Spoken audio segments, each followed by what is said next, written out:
안녕하십니까. 달마을 TV에 오신 것을 환영합니다. 오늘은 2024년 7월 1일 또 달력이 한 장 바뀌었습니다. 지금 시간은 오전 9시 30분을 가리키고 있습니다. 오늘 영상은 역시 의료 대란에 대한 이야기를 계속 해야 될 것 같은데요. 지금 현재 상황을 보면 다소간 지난 주에 충돌기가 있었다면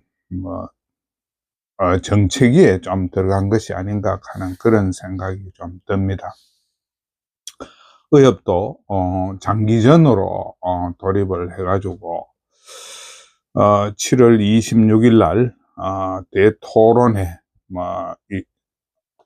와 휴진을 동시에 하는 이런 대응으로 나서고 있는 것 같은데, 오늘 영상에서는 지난 일주 상황을 한번 짚어보고 이번 사태의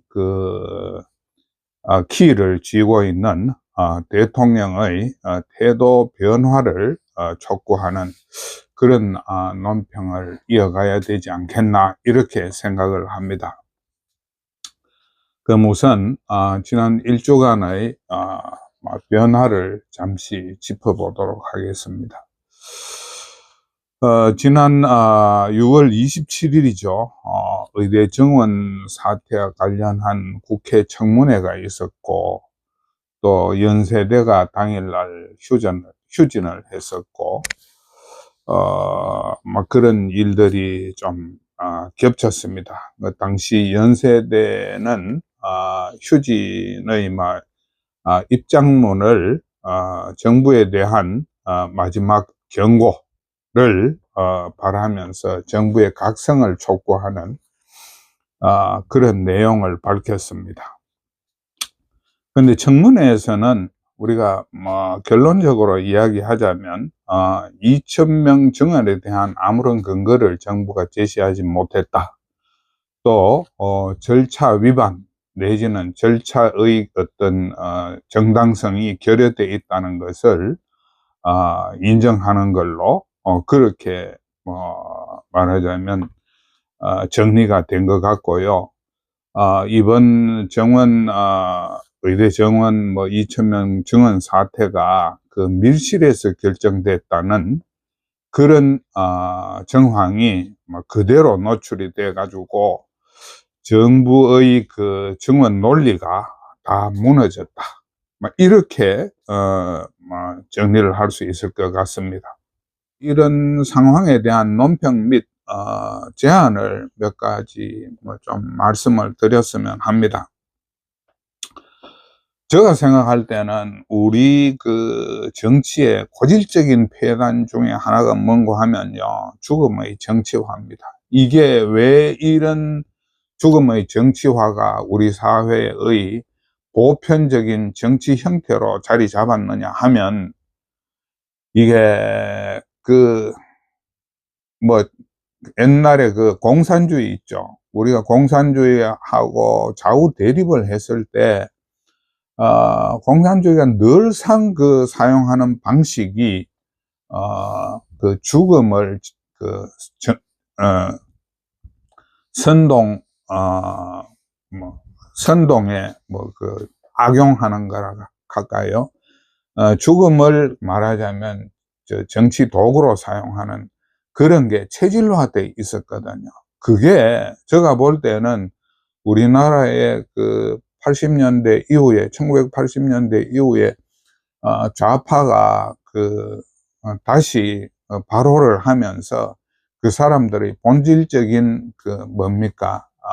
이 정치 술수, 정치 선동, 정치의 기본 형태인 죽음을 말하자면 정치에 악용하는 그런 사태가 지금까지 계속 이어지기 때문에 우리나라가 죽음에 대해서 과도한 그런 균형을 잃은, 제가 추모를 하지 말자는 의미도 아니고, 또 그 죽음에서 교훈을 배워야 된다는 그 점에서는 틀림이 없지만, 그것이 교훈을 배우는 또 그런 일이 재발되지 않도록 하는 일에 그 초점을 두기보다는 우리 사회에서는 어떤 그 우파 정치권을 타도하기 위한 하나의 수단으로 지금까지 줄곧 사용되어 왔다는 그 부분에 저는 문제가 있다는 점을 지적하는 겁니다.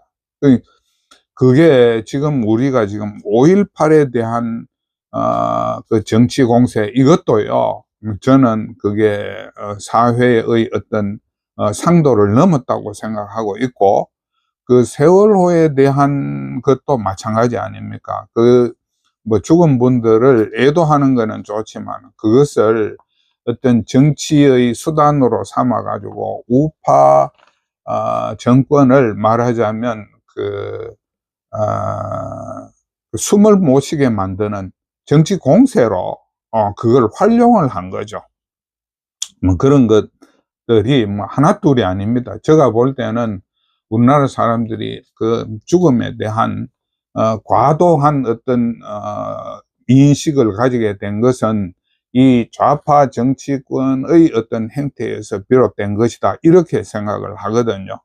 그리고 우리가 지금 뭐 다 잊혀졌지만 뭐 걸핏하면 열사들이 등장하고, 요번에 얼마 전에 뭐 그 최상병 사건도 역시, 물론 뭐 그 부분에 대해서 우리가 짚어는 봐야 되겠지만, 지금과 같이 국가를 떠들썩하게 만들 그런 의제가 되기는 곤란하다고 생각하거든요.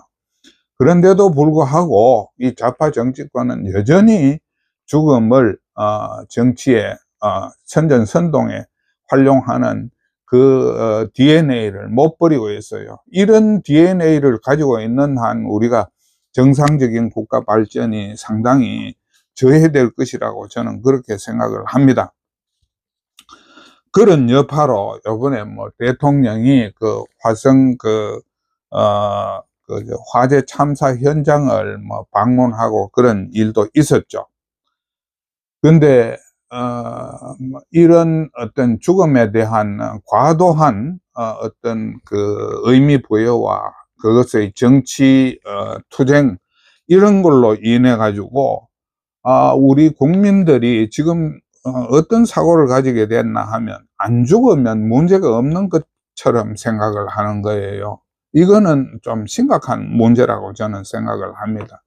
사실은 죽은 사람의 그 목숨보다는 산 사람의 목숨이, 제가 볼 때는 현실적 의미가 더 크다고 생각을 하거든요. 죽은 사람은 그런 일이 반복되지 않게 한다는 그런 교훈의 의미를 둬야 되는 것이고, 현실적인 사람들의 삶은 그야말로 우리가 민생이라고 이야기하는, 우리가 살아가는 정치의 이유고 모든 사회 활동의 이유 아니겠습니까? 그럼에도 불구하고 살아난 사람들에 대한 문제는 그렇게 부각이 안 된다는 거죠. 그래서 그 대표적인 문제가 우리가 최저임금 1만 원으로 올리는 그런 사례예요. 이건 살아난 사람을 죽이는 거거든요. 그런 데 대해서는 사람들의 인식이, 거기에 대한 문제의식이 너무 결여되어 있다는 겁니다. 지금 현 정부도 마찬가지예요. 올해 들어가지고 현 정부가 한 중요한 정치 행위가 민생 투어, 민생 토론회였죠. 그게 뭐 선거를 앞두고 그게 24차례 있었고, 선거 이후에는 막 김이 샜죠, 사실은. 선거에서 폭망함으로 해가지고 2번을 민생 투어를 했는데, 참 저는 그걸 보고 참 웃긴다, 세상이. 지금 말이죠, 그 민생 투어를 뭐 각지에 다니면서 옛날 그 지역 민원이라든지 이런 걸 해결하는데 뭐 재탕 아니겠습니까? 그런 게 많겠죠. 뭐 뭐 갑자기 뭐 민생 투어 한다고 뭔가 세상이 뭐 천지개벽할 그런 일은 없지 않습니까? 그런 민생 투어를 한 주에 2번씩 해 왔었고, 지금 선거 이후에도 2번을 했는데, 실제 민생은 어디 있습니까? 지금 민생은. 제가 볼 때는 실제 민생은 바로 지금 전공의들이나 의대생들이 겪고 있는 이게 진짜 민생이라고 생각을 합니다. 이분들이 숫자가 25,000 아닙니까? 뭐 거의 3만이고, 그 가족들까지 포함하면 그 민생에 관여된 사람들이 뭐 10만, 뭐 수십만 이렇게 될 수 있는 그런 민생 문제 아니겠습니까? 왜 이런 산 사람의 문제, 죽은 사람의 문제에 대해서 그렇게 신경을 쓰고 거기에 대해 가지고 뭔가 뭐 몇 번씩이나 뭐 그 분향소 가가 조문을 하고 막 그런 일을 했지 않습니까? 이태원 사태 때도. 근데 왜 산 사람 문제에 대해서는 이렇게 관심이 없어요? 이 위선 아닙니까? 이거 잘못된 거 아닙니까? 우리 정치가? 저는 그게 참 정말로 우리 정치권의 정말 한심한 모습이라고 생각합니다. 왜?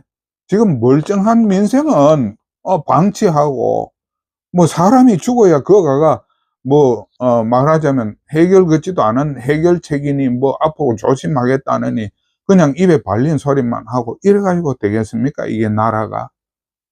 이거 전부요, 좌파의 그 죽음을 정치에 이용하는 그런 잘못된 선전 공세에 국민들이 마취가 된 것이고, 국민들만 마취가 된 게 아니고 우파까지도 거기에 보완해동해 가지고 이런 일이 벌어지는 거 아니겠습니까? 참으로 이런 지금 그 상황을 우리가 이해할 수가 없죠. 그 뭐 사람 뭐 20명 30명 그 참사에는 뭐 가 가지고 뭐 이런 문제 저런 문제 다 이야기하고, 사람 뭐 수백 명 뭐 우회된 부분에 대해 가지고는 뭐 9번씩이나 뭐 특위를 꾸려 가지고 조사를 하고 이런 일을 하면서 왜 지금 25,000명 뭐 26,000명 3만 명의 어떤 뭐 목숨이 걸리고 나라의 의료계의 그 성패가 걸린 이런 사안에 대해서는 와 전부 다 민생을 뒷전으로 생각합니까? 이거 잘못된 거 아닙니까? 참 저는 우리나라 정치권이 도무지 뭘 하는 데인지 이해가 안 돼요. 이분들의 생각이 뭔지. 북한에서 정치를 하려는 건지 화성에서 정치를 하려는 건지 도저히 이해가 안 되는 그런 참 후진적인 정치를 하고 있다, 저는 그렇게 생각을 합니다. 근데 특히 이번 사태에서 대통령이 폭탄을 터뜨렸잖아요, 의대 정원이라는. 근데 지금 다 무너졌잖아요. 그 의대 정원의 논거가 다 무너지고 절차가 잘못됐다 하는 게 다 확인이 되고, 또 앞으로 어떤 부작용이나 어떤 그 우리나라의 그 국익에 손실이 있을 것이다 하는 게 지금 이미 다 백일하에 드러나고 있는데도 그 정책을 그냥 고집하고 있어요. 그런데 그런 문제, 그런 민생, 정말로 엄청난 민생 문제가 있는데도 거기에 대해서는 일체 대응을 안 하고 대통령이 지금 숨어버리고 있어요. 이거 조금 비겁한 거 아닙니까? 이 정도 되면 국정을 하나 추진을 해가지고 6개월째, 아니지, 5개월째 답을 못 보고 있다 하면 대통령이 결말을 봐야 되죠. 아니, 그런 거 하라고 대통령 시켜준 거 아닙니까? 그렇지 않습니까? 대통령이 그런 국가적인 지금 위기, 이런 상황이 발생을 하면 거기에 대한 적절한 대답을 내야 되는 게 대통령의 일이지, 뭐 노상 국민 생명권 건강권 그런 뭐 허황한 이야기만 해가지고는 안 되는 거 아니겠습니까? 그래서 저는 그 민생 현장에 진짜 대통령이 돌아와야 된다고 이렇게 말하고 싶어요.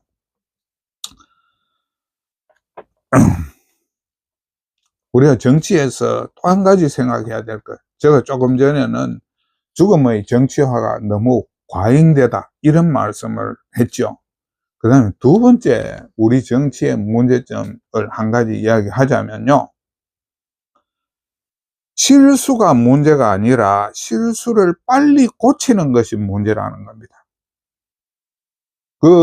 어느 나라 정부 치고요, 실수 안 하는 정부는 없습니다. 거의 다 실수를 하게 돼 있어요. 그러고 국정이라는 게 분야가 하나둘이 아니지 않습니까? 뭐 크게 잡아도 20가지, 30가지 정도의 큰 국정이 있지 않습니까? 그 중에 1개, 2개, 3개 정도 실수가 생기는 건 어쩔 수 없는 일이에요. 그 실수를 우리가 무조건 그 실수를 하지 말아야 된다고 이야기하는 거는, 사실 우리 마음은 그렇지만은 현실적으로 그렇게 한다는 것은 그 사회적인 역학이랄까, 정치 역학이랄까, 이걸로 불가능하거든요. 그러니까 실수가 생기는 것 자체는 우리가 막을 수 없다는 겁니다. 문제는 그런 실수가 생겼을 때 빨리 그거를 시정하는 게 중요한 거거든요.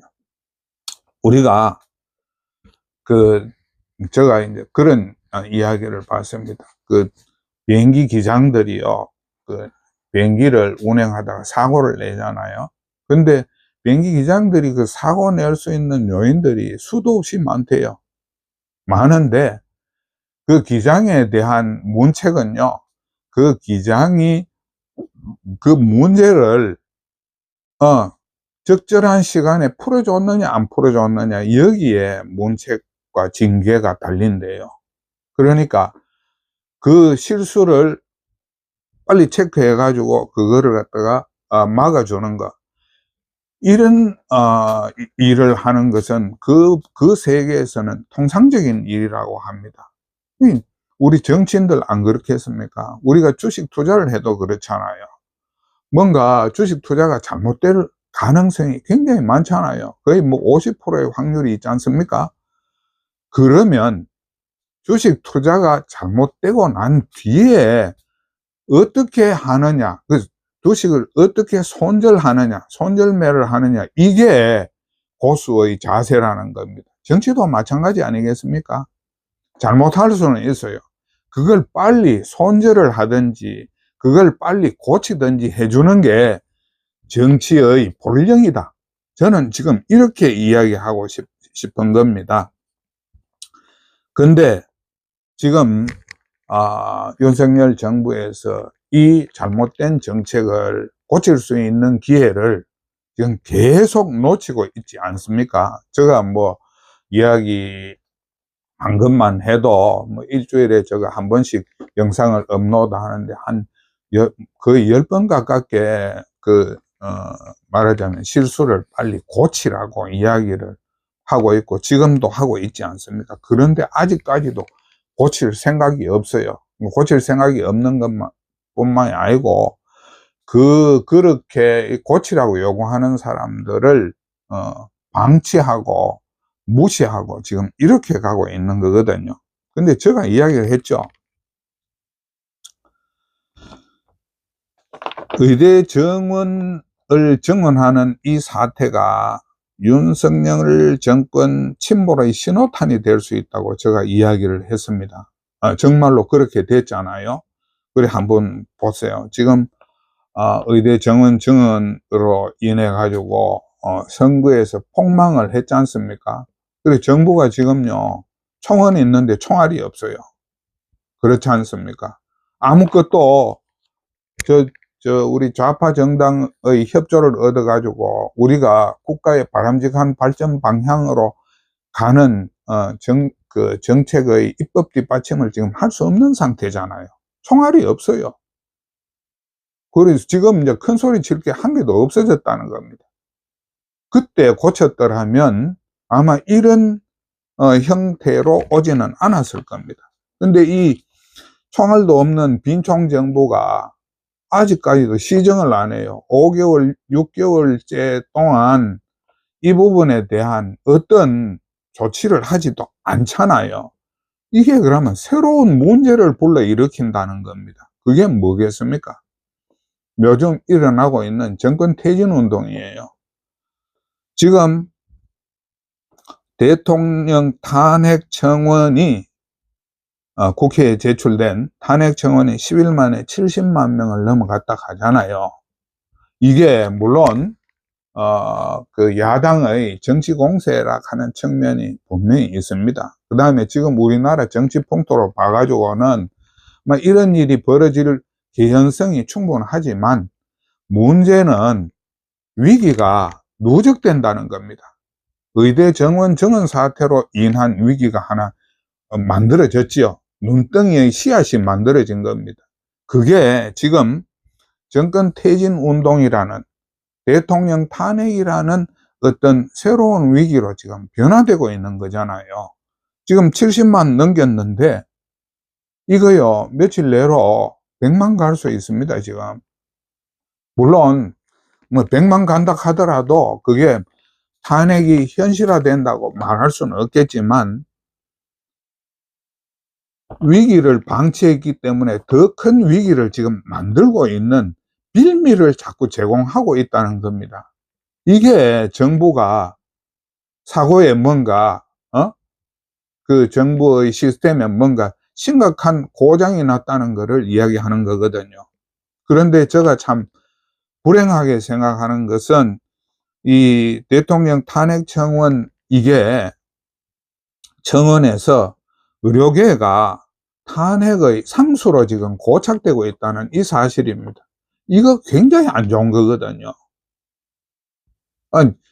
자신에 대한 말하자면 비판 세력이 있다는 것은 우리가 늘 인정을 해야 됩니다. 그런데 그 비판 세력이 행동하도록 만들면 안 되거든요. 그 위기 관리의 기본입니다.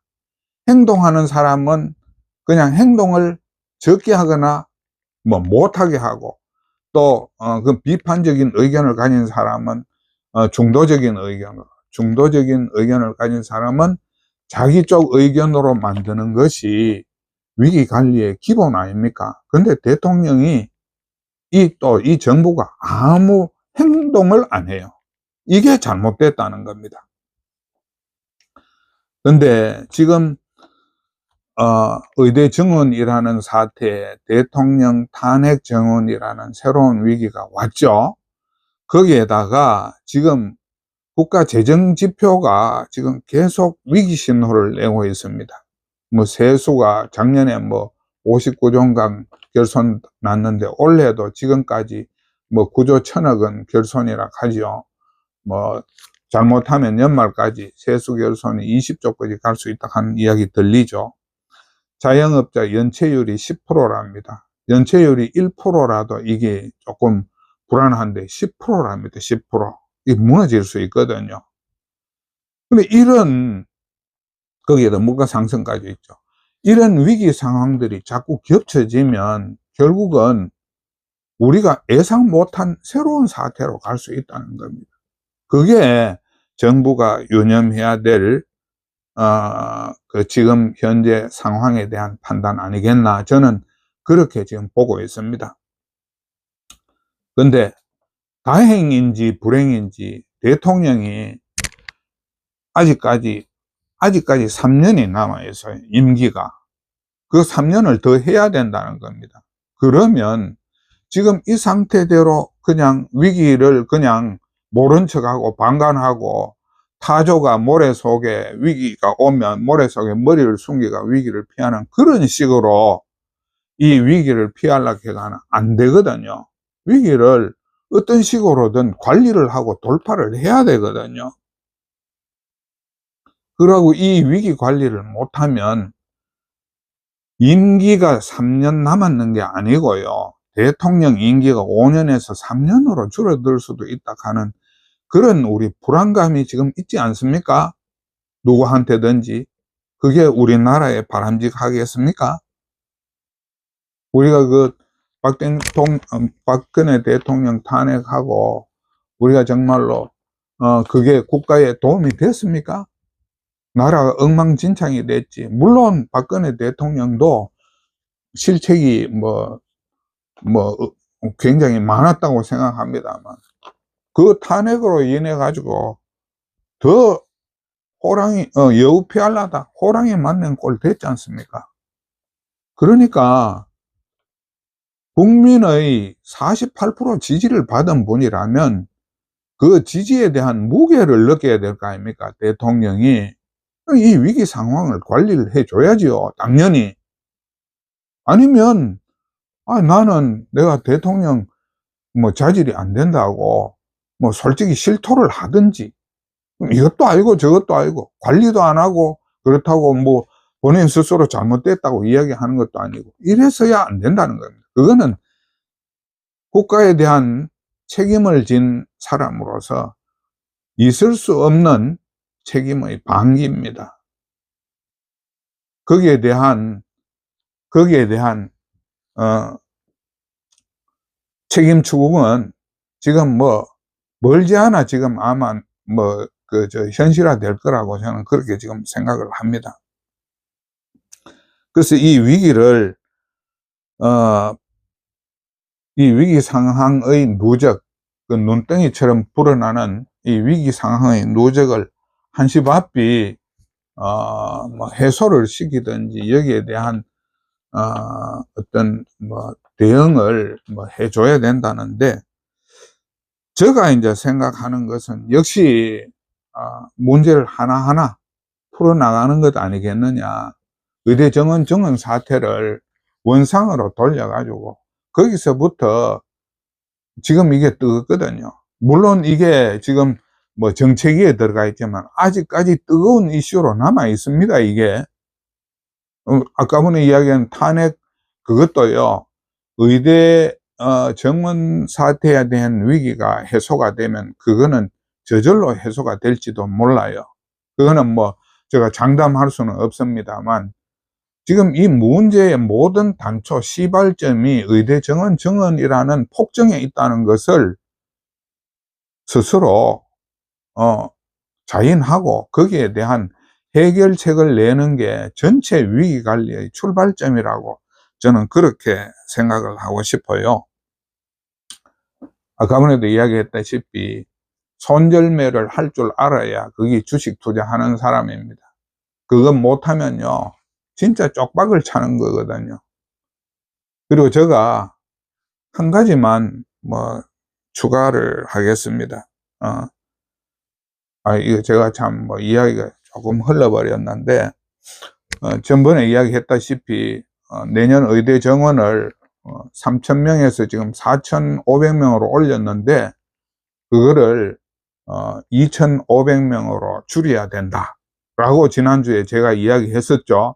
저는 여전히 그거를 이 위기 상황 그 타개의 결정적인 말하자면 수단이라고 그렇게 생각을 합니다.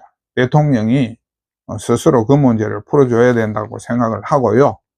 조금 전에 말했다시피 제가 한 가지 이 국정에 대해서 자꾸 그 기우를 가지게 되는 것은 대통령의 처신이 너무 가벼워요. 옛날에 그 조선시대 때는 임금의 말을 유념이라고 그렇게 이야기를 했죠, 아마. 그러니까 이게 몸에서 땀이 한번 나와버리면 땀을 다시 걷어들일 수가 없잖아요. 그렇지 않습니까? 그럼 나온 땀을 어떻게 몸속으로 다시 집어넣습니까? 그런 정도로 그 임금의 말이나 행동에 대해서는 무거운 말하자면 의미부여를 했거든요. 그러니까 임금은 함부로 말을 하면 안 되는 거예요. 함부로 행동을 하면 안 되는 거예요. 그런데 최근에 보면 계속 그 경로라는 단어가 자꾸 나오는데 대통령이 경로를 할 수 없는 자리입니다. 그거는 경로해서는 안 돼요. 경로라 하는 그 말이 자꾸 나와버리면 거기에는 말하자면 지금 국정을 감정으로 처리한다는 그런 이야기가 되거든요. 이거 없어야 됩니다. 그 다음에 지금 대통령이 그 참 정부 요로에 있는 사람들과의 인간관계도 제가 보기에는 지금 거의 다 뭔가 문제를 지금 노출시키고 있는 것 같아요. 이 부분에 대해서도 한번 깊이 반성을 해봐야 됩니다. 대통령의 인간관계 그 자체도 굉장히 중요한 국정의 변수예요. 그 다음에 정책을 추진하면서 요번에 의대 증언과 같은 이런 난데없는 뭐 아닌 밤중에 홍두깨 들이밀듯이 이런 정책 추진을 해서 안 된다 하는 거를 다시 한번 말씀드리고 조속한 시일 내에 이 문제가 원만히 매듭지어져서 윤석열 정부의 위기 사태가 하루빨리 해소될 수 있도록 좀 해줬으면 좋겠다는 소시민의 바람을 다시 전하고 싶습니다. 오늘은 여기서 마치도록 하겠습니다. 감사합니다.